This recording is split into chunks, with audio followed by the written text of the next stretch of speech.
واشهد ان لا اله الا الله وحده لا شريك له واشهد ان محمدا عبده ورسوله يا ايها الذين امنوا اتقوا الله حق تقاته ولا تموتن الا وانتم مسلمون يا أيها الناس اتقوا ربكم الذي خلقكم من نفس واحدة وخلق منها زوجها وبث منهما رجالا كثيرا ونساء واتقوا الله الذي تساءلون به والأرحام إن الله كان عليكم رقيبا يا أيها الذين آمنوا اتقوا الله وقولوا قولا سديدا يصلح لكم أعمالكم ويغفر لكم ذنوبكم ومن يطع الله ورسوله فقد فاز فوزا عظيما أما بعد فإن خير الحديث كتاب الله وخير الهدي هدي محمد صلى الله عليه وسلم وشر الأمور محدثاتها وكل محدثة بدعة وكل بدعة ضلالة وكل ضلالة في النار أعوذ بالله من الشيطان الرجيم بسم اللہ الرحمن الرحیم وَأْمُرْ أَهْلَكَ بِالصَّلَاةِ وَاسْتَبِرْ عَلَيْهَا وقال تعالی فی مقام آخر یا ایہا الذین آمنوا قوا انفسکم وأہلیکم نارا وقودها الناس والحجارہ علیہا ملائکۃ غلاظ شداد لا یعصون اللہ ما امرہم ویفعلون ما یؤمرون۔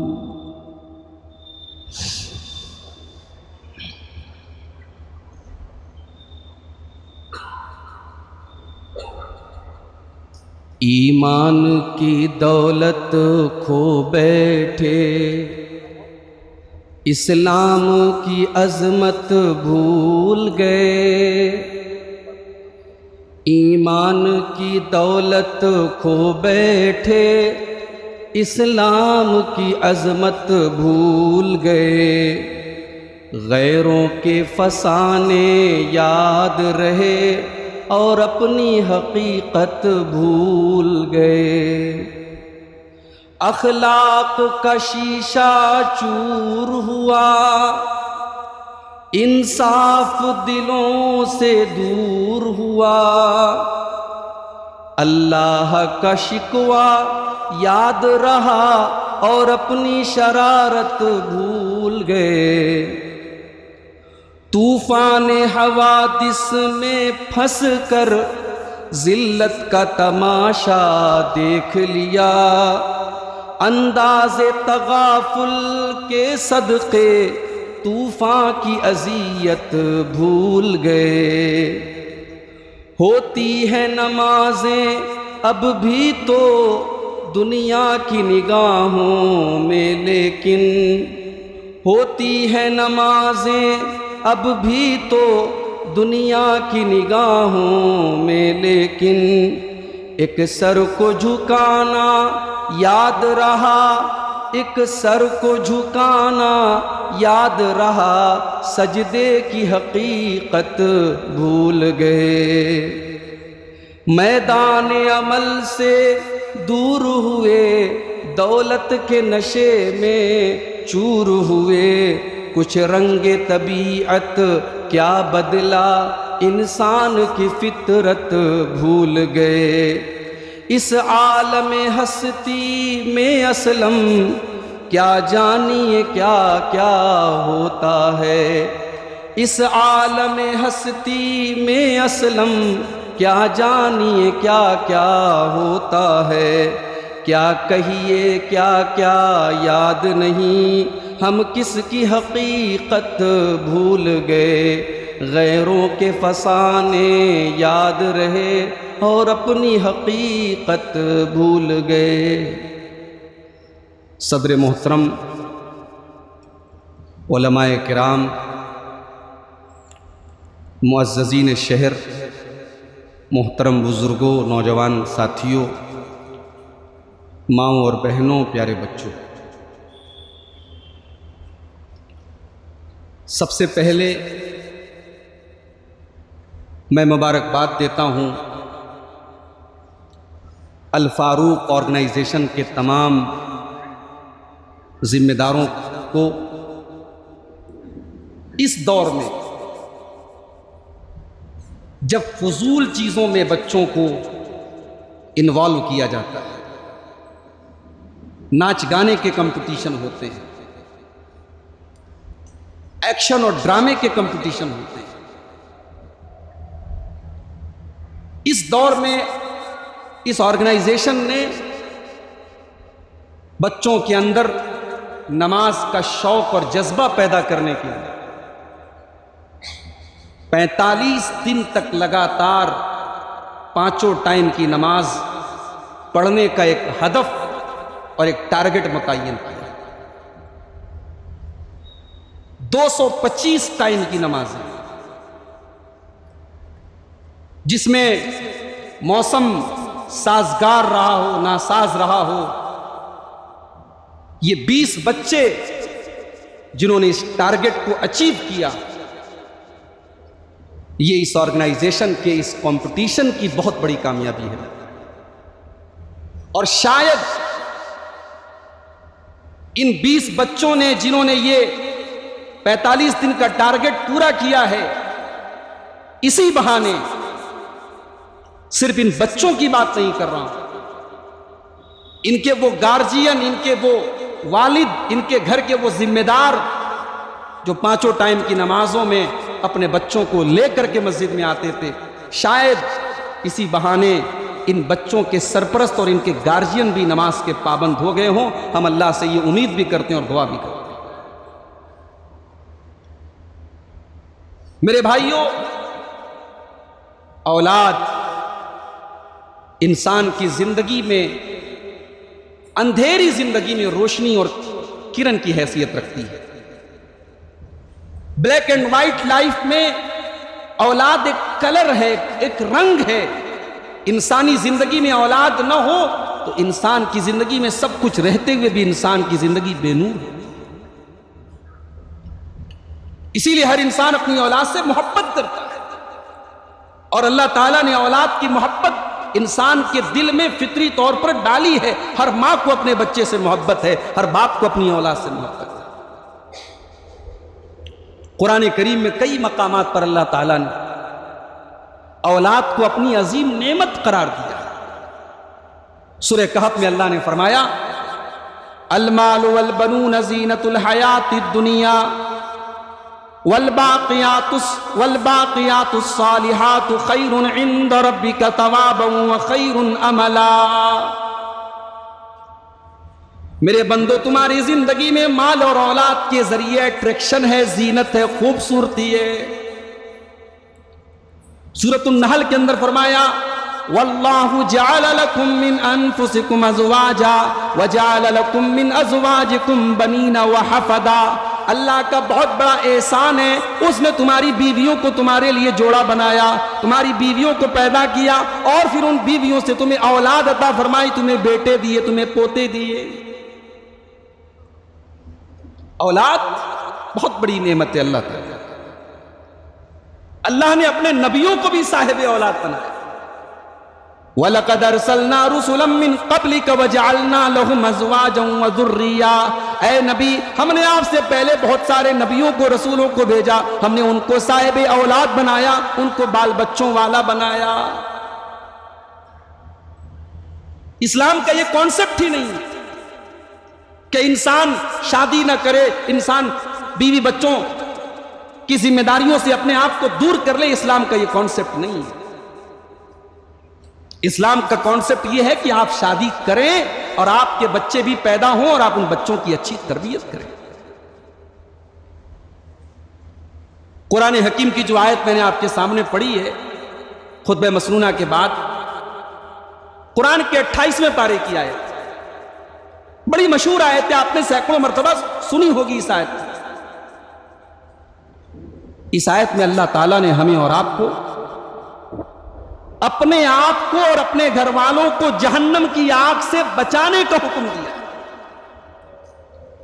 یا ایھا الذین آمنوا قوا انفسکم واہلیکم نارا، اے ایمان والو اپنے آپ کو بچاؤ اور اپنے گھر والوں کو، اپنی فیملی کو، اپنے پریوار کو بچاؤ۔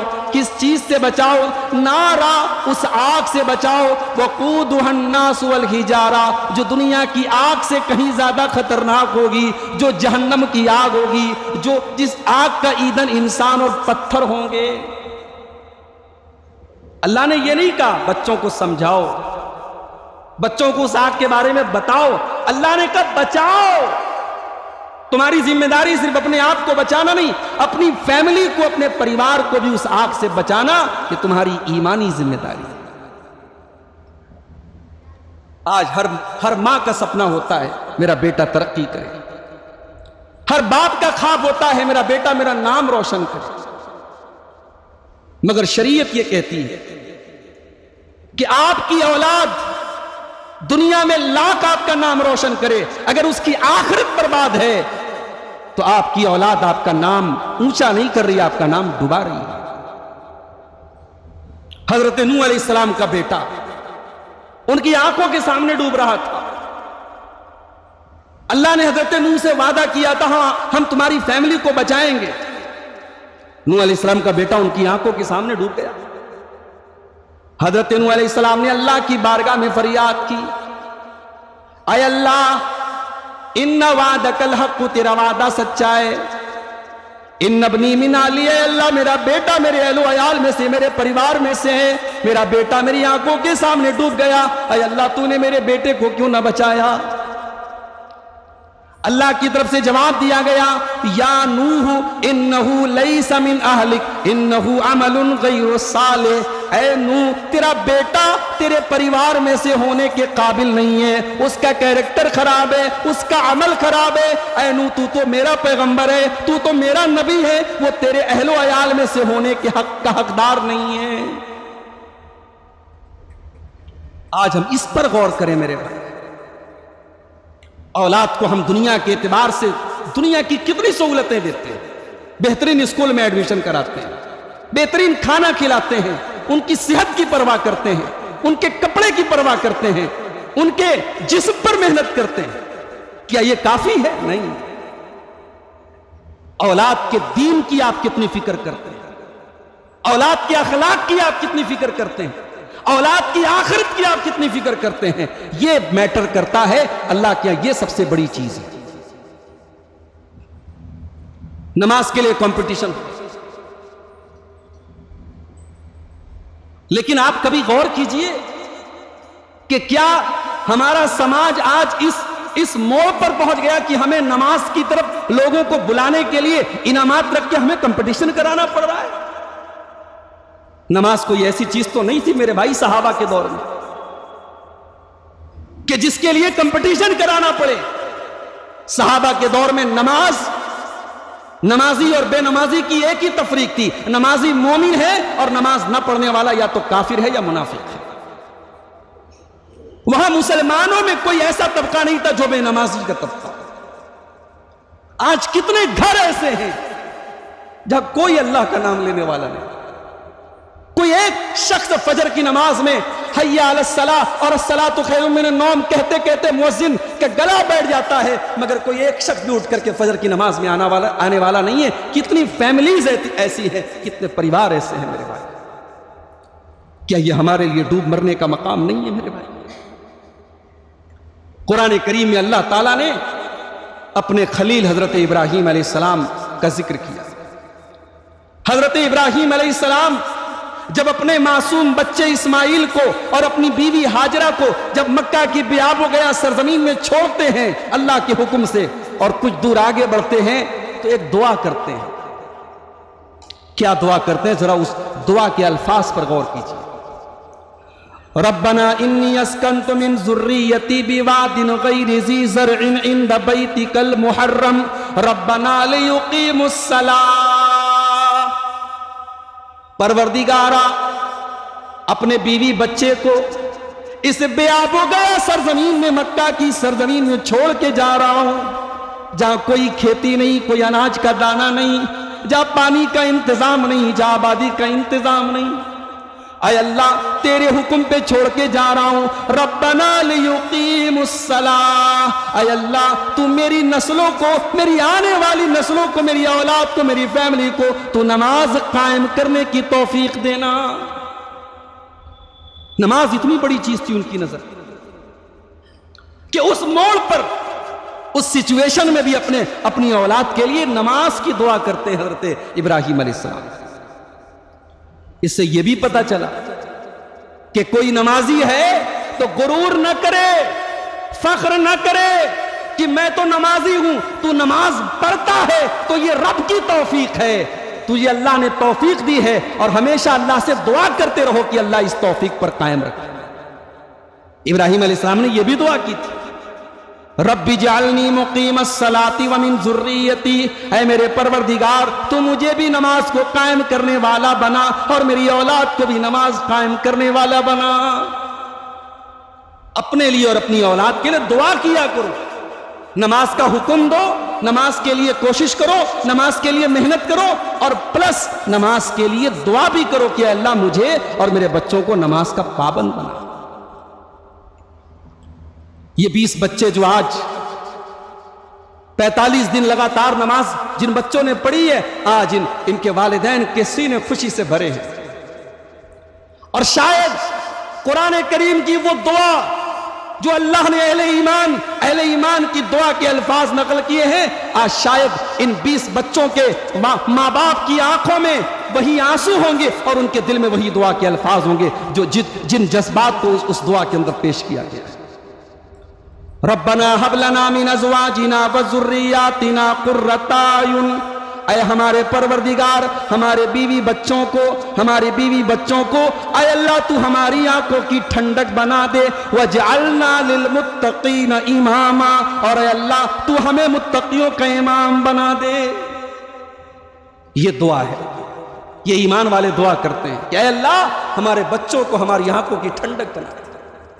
ان 20 بچوں میں سے شاید کوئی بچہ ایسا بھی رہا ہوگا، فجر کی اذان کے ٹائم باپ کی نیند نہیں کھلی، ماں کی نیند نہیں کھلی، لیکن بچے کے اندر جوش ہے، بچے کے اندر جذبہ ہے، بچے کے اندر شوق ہے، اس نے رات میں موبائل میں الارم لگایا ہے، صبح فجر کے ٹائم وہ اٹھا، اس نے اپنی ماں کو اٹھایا، اس نے اپنے باپ کو اٹھایا، اس نے بڑے بھائی کو اٹھایا۔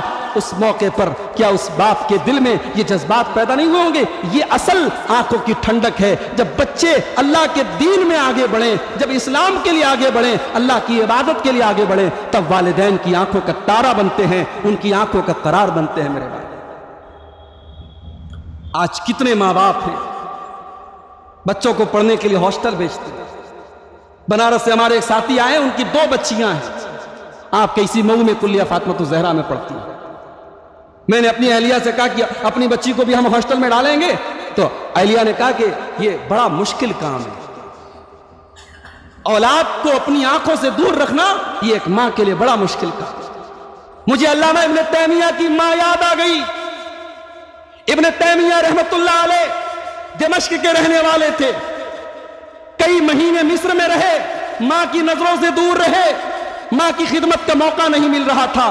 انہوں نے خط لکھا، امی جان میں معذرت چاہتا ہوں، میں یہاں دین کا کام کر رہا ہوں، میں یہاں اسلام کا ڈیفنس کر رہا ہوں، میں یہاں قرآن کی تفسیر پر کام کر رہا ہوں، میں یہاں دین کی دعوت پر کام کر رہا ہوں، امی جان میں آپ کو ٹائم نہیں دے پا رہا ہوں، میں آپ سے بہت دور ہوں، میں مصر میں ہوں۔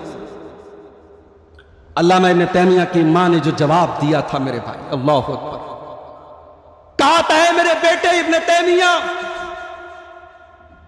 لمثل ھذا ربیتک، میرے بچے میں نے تیری تربیت اسی دن کے لیے کی تھی، وعلی شرائع الدین علمتک، میں نے تجھے تعلیم یہی دی تھی، میں نے اسی دن کے لیے تجھے تیار کیا تھا۔ میرے بچے تو میری نظروں سے دور ہے، مجھے کوئی تکلیف نہیں ہے، مجھے اس بات کا اطمینان ہے کہ میرا بچہ دین کی خدمت کر رہا ہے، اسلام کی خدمت کر رہا ہے، مسلمانوں کی خدمت کر رہا ہے۔ میرے بیٹے، کل قیامت کے دن اللہ کی بارگاہ میں تیرا دامن، تو مجھ سے دور رہا، کتنے مہینے مجھ سے دور رہا، میں اس پر تیرا دامن نہیں پکڑوں گی، لیکن اگر تو نے اللہ کے دین کی خدمت میں کوئی کمی کی تو تیری ماں تیرا دامن، تیرا گریبان پکڑے گی، تیری ماں تجھ سے سوال کرے گی۔ آج وہ مائیں سماج سے رخصت ہو گئی میرے بھائی، وہ باپ سماج سے رخصت ہو گئے جنہیں اپنی اولاد کی آخرت کی فکر ہوا کرتی تھی۔ وہ مائیں ختم ہو گئی جو بچیوں سے پوچھیں کہ تو رات میں 2 بجے کس سے باتیں کیا کرتی تھی۔ اللہ کی قسم، یہ کلیجہ درد سے چھلنی ہوتا ہے، یہ کلیجہ زخمی ہوتا ہے جب ہماری قوم کی بیٹیوں کے بارے میں ہم خبریں سنتے ہیں کہ وہ مرتد ہو رہی ہیں۔ شاید اس ملک کی تاریخ میں یہ دور، اسلامی پوری مسلمانوں کی پوری تاریخ میں ایسا دور کبھی نہیں دیکھنے کو آیا کہ عشق اور محبت اور پیار کے چند میٹھے بول کے نام پر کوئی مسلمان لڑکی اپنے دین سے بیزار ہو جائے، اسلام کو چھوڑ دے، مرتد ہو جائے۔ ایسا نازک دور اسلامی تاریخ میں کبھی نہیں دیکھا۔ میرے بھائیوں، اپنی اولاد سے اگر محبت کرتے ہو تو اپنی اولاد کی صحیح تربیت کرنے کا بھی، اپنی اولاد کی صحیح تربیت کرنے کی ذمہ داری بھی اپنے کندھے پر اٹھاؤ۔ حضرت مریم، قرآن کریم میں مریم کا جہاں بھی نام آیا، قرآن میں اللہ نے مریم کی ایک خوبی بیان کی کہ مریم بڑی پاک دامن خاتون تھی، مریم بڑی پاک دامن تھی، ہر قسم کی بدکاری سے دور رہنے والی خاتون تھی۔ جانتے ہو مریم کی تربیت کس نے کی تھی؟ باپ کا انتقال ہو گیا تھا، ماں نے مریم کی پرورش ان کے خالو حضرت زکریا علیہ السلام کے ذمہ ڈالی، اور حضرت زکریا علیہ السلام نے جب حضرت مریم کی پرورش کو قبول کیا تو حضرت مریم مسجد کے محراب میں، حضرت زکریا محراب میں رہتے تھے اور وہیں پر ان کی پرورش ہو رہی تھی۔ اب یہ پرورش کیسے ہو رہی تھی اور زکریا اپنی اس بھانجی کی پرورش کیسے کر رہے تھے؟ قرآن کریم کی صرف ایک آیت کو اپنے سامنے رکھیے تو اس پرورش کا مطلب سمجھ میں آ جائے۔ کلما دخل علیہا زکریا المحراب وجد عندہا رزقا قال یا مریم انا لکی ھذا قالت هو من عند اللہ ان اللہ یرزق من یشاء بغیر حساب۔ زکریا جب بھی مریم کے پاس آتے تھے، مریم کے پاس بے موسم کا پھل ملتا تھا، زکریا علیہ السلام سوال کرتے تھے، اے مریم یہ تیرے پاس کہاں سے آیا؟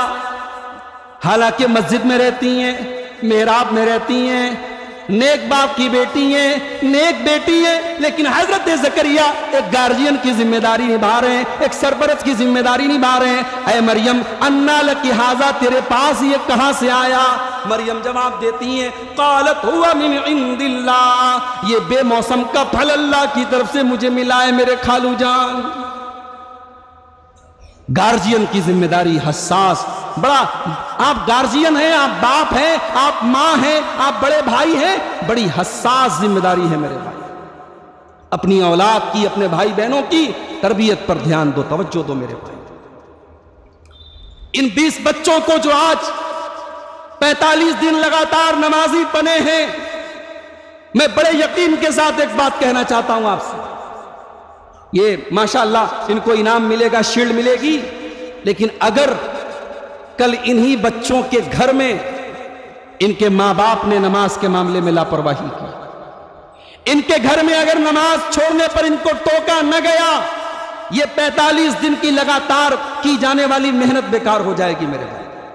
جب تک والدین خود نمازی نہ ہو، بچوں کو کس منہ سے نمازی بنائیں گے؟ اسی لیے قرآن کریم میں اللہ نے جہاں نماز پڑھنے کا حکم دی، جہاں اپنے بچوں کو نماز پڑھنے کا حکم دینے کی بات کہی، وہاں کہا کہ خود بھی نماز کی پابندی کرو۔ وَأَمُرْ أَهْلَكَ بِالصَّلَاةِ وَاسْتَبِرْ عَلَيْهَا، اپنے بچوں کو، اپنے پریوار کو نماز کا حکم دو اور خود بھی نماز کی پابندی کرو۔ حضرت اسماعیل علیہ السلام کا ذکر اللہ نے قرآن میں کیا، وَاذْكُرْ فِي الْكِتَابِ إِسْمَاعِيلَ إِنَّهُ كَانَ صَادِقَ الْوَعْدِ وَكَانَ رَسُولًا نَبِيًّا وَكَانَ يَأْمُرُ أَهْلَهُ بِالصَّلَاةِ وَالزَّكَاةِ. حضرت اسماعیل اپنے پریوار کو، اپنی فیملی کو نماز کا حکم دیتے تھے، زکوٰۃ کا حکم دیتے تھے. ماحول ایسا ہو میرے بھائی، ماں مصلی پر کھڑی ہو تو بیٹیاں آٹومیٹک وضو بنانے کے لیے تیار ہو جائیں کہ ابھی ہم نے نماز نہیں پڑھا تو ماں ڈانٹے گی. گھر کا ماحول ایسا ہو، نماز کا ٹائم ہو تو سارے کام بند ہو جائیں. انسان اپنے کام سے کہہ دے کہ نماز سے امپورٹنٹ تو نہیں ہے، اپنی نماز سے یہ نہ کہے کہ کام تجھ سے امپورٹنٹ ہے، اپنے کام سے کہہ دے کہ نماز تجھ سے زیادہ امپورٹنٹ ہے. یہ ماحول گھر کا ہونا چاہیے میرے بھائی. اپنے گھروں میں نماز کا ماحول پیدا کرو میرے بھائی. اور اس دور میں جبکہ ہم بہت ساری آزمائشوں سے دوچار ہیں، نماز ہمارا بہت بڑا سہارا ہے میرے بھائی. اللہ کے پیارے نبی کے بارے میں اماں عائشہ فرماتی ہیں، جب آپ کسی ٹینشن میں ہوتے تھے، اذا حزبہ امر صلی، آپ نماز کے لیے کھڑے ہو جاتے تھے. اگر اذان کا وقت ہو جاتا اور حضرت بلال رضی اللہ تعالیٰ عنہ کی طرف سے کسی وجہ سے اذان میں تاخیر ہونے لگتی تو اللہ کے نبی فرماتے، یا بلال ارحنا بالصلاۃ، اے بلال جلدی سے اذان دو تاکہ نماز پڑھ کر کے مجھے میرے دل کو قرار ملے، مجھے راحت ملے، مجھے سکون ملے. جس امتی کے دل میں نبی کی محبت ہے، جس امتی کے دل میں نبی سے پیار ہے، وہ یہ کان کھول کر کے سن لے. اگر آپ نماز سے دور ہیں، محبت رسول کے سارے دعوے جھوٹے ہیں. آپ جو انسان نماز کو اہمیت نہیں دیتا، نماز کو توجہ نہیں دیتا، نماز سے دور ہے، وہ لاکھ دعویٰ کرتا رہے، نعرہ لگاتا رہے، اس کی محبت رسول کے سارے دعوے جھوٹے ہیں. اس لیے کہ نبی کو سب سے محبوب اگر دنیا میں کوئی چیز تو نماز تھی. اور اللہ کے نبی نے اپنے آخری وقت میں اپنی امت کو 2 باتوں کی وصیت. حضرت ام سلمہ کہتی ہیں، اللہ کے پیارے حبیب کی زبان سے الفاظ نہیں نکل رہے تھے، آپ صحیح طریقے سے بول نہیں پا رہے تھے کمزوری کی وجہ سے. اس عالم میں آپ نے فرمایا، الصلاۃ الصلاۃ وما ملکت ایمانکم، اے لوگو نماز کی پابندی کرنا اور اپنے غلاموں کا، اپنے ماتحتوں کا، اپنے انڈر میں کام کرنے والے لوگوں کا خیال کرنا. یہ 2 وصیتیں اللہ کے نبی نے آخر میں کی تھی. تو میرے بھائیو، اپنے گھروں میں نماز کا ماحول آپ پیدا کیجیے. یہ صرف انعام کی بات نہ رہے، یہ صرف کمپٹیشن کی بات نہ رہے. ان 20 بچوں کے گارجین سے بھی گزارش کروں گا کہ آپ کے بچے نے بہت آپ کا نام روشن کیا ہے اور آج لگاتار 45 دن تک اس نے نماز پڑھ کر کے، پابندی کر کے ایک بڑا کام کیا ہے، مگر اس کو کنٹینیو رکھنا ہے. یہ نہ ہو کہ انعام کی حد تک اور کمپٹیشن کی حد تک یہ معاملہ رہے. نماز کو پرماننٹ اپنی زندگی کا ایک حصہ بنانا ہے میرے بھائی. آج ہمارا نوجوان، آج مسجدوں میں، کتنی مسجدوں میں فجر کی نماز میں چند بوڑھے مل کر کے مسجد میں نماز قائم کرتے ہیں. بعض مسجدوں میں اگر یہ بوڑھے ختم ہو جائیں تو شاید فجر کی نماز میں کوئی تالا کھولنے والا نہ ہو. یہ حالت ہے. اس محلے میں سینکڑوں گھر ہیں لیکن فجر میں چند لوگ آتے ہیں. میرے نوجوانوں، آج کسی کو ٹرین پکڑنا ہو، کسی کو فلائٹ پکڑنا ہو، رات کو 2 بجے وہ اٹھ کر کے جاتا ہے، کیونکہ ٹرین اس کے لیے امپورٹنٹ ہے، کیونکہ فلائٹ اس کے لیے اہم ہے. اگر نماز آپ کے لیے اہم ہے تو آپ فجر کی نماز سردی میں، جاڑے میں، بارش میں، گرمی میں، ہر موسم میں آپ نماز کی پابندی کریں گے. 5 ٹائم کی نماز کی آپ پابندی کریں گے. یہ اس پر ڈیپینڈ کرتا ہے کہ آپ کی نظر میں نماز کی اہمیت کتنی ہے. اللہ کے نبی نے قیامت کے دن 7 لوگوں کے بارے میں فرمایا کہ ان کو اللہ اپنے عرش کا سایہ دے گا. ان 7 لوگوں میں ایک خوش نصیب انسان وہ بھی ہوگا، وَرَجُلٌ قَلْبُهُ مُعَلَّقٌ بِالْمَسَاجِدِ، وہ انسان جس کا دل مسجد میں اٹکا ہو، جس کا دل مسجد میں اٹکا ہو. یہ کون انسان ہے بھائی؟ ہمارے سماج میں تو ایسا کوئی انسان نظر نہیں آتا. یہ وہ انسان ہوتا ہے نا جس کی زندگی کی ضرورت بن جاتی ہے نماز، جس کی زندگی کے شیڈیول میں جیسے کھانا، پینا، سونا، کام کرنا، یہ سارا اس کی زندگی کے شیڈیول میں شامل ہے. ایسے نماز بھی شامل ہے اس کی زندگی میں. اس کی 1 ٹائم کی نماز چھوٹے تو اس کو لگتا ہے کہ میرا کچھ لاس ہو گیا، میرا کچھ برباد ہو گیا، میرا کچھ چھوٹ گیا. تو نماز کی وہ پابندی میرے بھائیوں ہمیں اور آپ کو کرنی ہے. اور آخری بات یہ کہنا چاہوں گا کہ اپنے بچوں سے آپ محبت بھی کریں، شفقت بھی کریں، ان کی دنیا کی ضرورت پوری بھی کریں، اور ساتھ ہی ساتھ جہاں ضرورت سختی کی پڑے وہاں سختی بھی کریں. بچوں کے ساتھ آپ نرمی کا کام بھی کریں، سختی کا بھی کام کریں، اس لیے کہ کبھی کبھی سختی بھی بڑی ضروری چیز ہوتی ہے. بعض صحابہ کرام اپنے بچوں کو مارا کرتے تھے. جب رمضان کا روزہ فرض نہیں ہوا تھا، عاشورہ کا روزہ فرض تھا، محرم کی 10 تاریخ کا، تو بعض صحابیات کہتی ہے کہ ہم اپنے بچوں کو روزہ رکھواتے تھے اور بہلانے کے لیے ان کو کھلونے دے دیتے تھے. گرمی کا موسم ہوتا تھا، سخت روزہ ہوتا تھا، لیکن رکھواتے تھے. ہمارے یہاں کتنے گھروں میں 12 سال کی، 14 سال کی بچیاں ہو گئی، جوان ہو گئی، بڑی ہو گئی، شریعت کے حساب سے بالغ ہو گئی، رمضان کا روزہ وہ نہیں رکھتی ہیں. گھر والے کہتے ہیں ابھی ہماری بچی بہت چھوٹی ہے.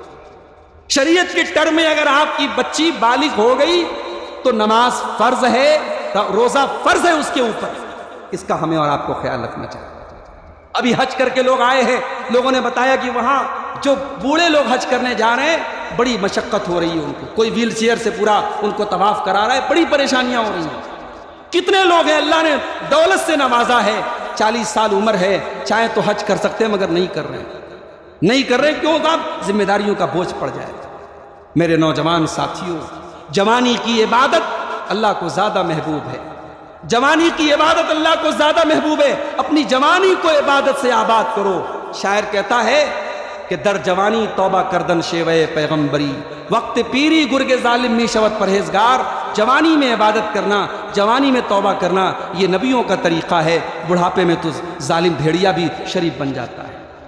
انہی گزارشات کے ساتھ میں اپنی گفتگو ختم کرتا ہوں، کیونکہ انعامات کی تقسیم کا بھی معاملہ ہے. اللہ سے دعا ہے رب العالمین ہم سب کے یہاں جمع ہونے کو قبول فرمائے، اور الفاروق آرگنائزیشن کی اس کوشش کو، اس کاوش کو اللہ تعالیٰ قبول فرمائے، اور مزید ہمیں اس طریقے کے بچوں کے درمیان اسلامی کوئز اور اسلامی مقابلے کرانے کی اور بچوں کے دینی شعور کو بیدار کرنے کی اللہ ہم سب کو توفیق عطا فرمائے. ایک بڑی ضروری چیز یہ بھی عرض کروں گا کہ آج ہم میں سے بہت سارے لوگوں کے بچے انگلش میڈیم اسکولوں میں پڑھ رہے ہیں، کانوینٹ اسکولوں میں پڑھ رہے ہیں، اور ہم جانتے ہیں کہ وہاں دینیات کے نام پر کوئی چیز نہیں ہے. آپ اپنی مسجدوں میں مکتب کا ایک جال بچھا دیں، مکتب کا ایک جال بچھا دیں، اور اس مکتب کو ایسا بنائیں کہ آپ کے گھروں کے بچے 1 گھنٹہ 1.5 گھنٹہ اس مکتب میں آئیں اور دین کی بیسک نالج لے کے جائیں. آپ کا بیٹا ڈاکٹر بنے، آپ کا بیٹا انجینئر بنے، آپ کا بیٹا وکیل بنے، آپ کا بیٹا دنیا کے کسی کونے میں جائے، اس کے پاس توحید ہو، اس کے پاس ایمان ہو، اس کے پاس دین کی بنیادی تعلیم ہو. یہ ان مکتبوں، ان مکاتب کا ایک مقصد ہے. اور آج جب ہم میں سے ایک بڑی تعداد میں، خاص طور سے مسلمانوں میں جو خوشحال لوگ ہیں، ان کے بچے آج مدرسوں میں نہیں جاتے، ان کے بچے آج اسکولوں میں جاتے ہیں، ان بچوں کو دین کی تعلیم اور ان بچیوں کو دین کی تعلیم سکھانے کے لیے ہمیں اپنی مسجدوں میں مکتب کے سسٹم کو بہتر بنانا ہوگا. یہ بھی اس وقت کا بڑا ضروری کام ہے. ہماری جمعیت کے بھی ذمہ داران موجود ہیں، الفاروق آرگنائزیشن کے ذمہ داران بھی موجود ہیں. میں ان سے کہنا چاہوں گا اس پر بھی آپ کام کریں، اس کے لیے بھی فنڈنگ کریں، اور مسجدوں میں مکاتب کا ایک بہتر نظام بنائیں. اس سے بھی انشاءاللہ آنے والے 5-10 سالوں میں بڑا بہتر نتیجہ ہمیں دیکھنے کو ملے گا. اللہ تعالی ہم سب کو اس کی بھی توفیق عطا فرمائے. اقول قولی ھذا واستغفر اللہ لی ولکم ولسائر المسلمین، والسلام علیکم ورحمۃ اللہ وبرکاتہ.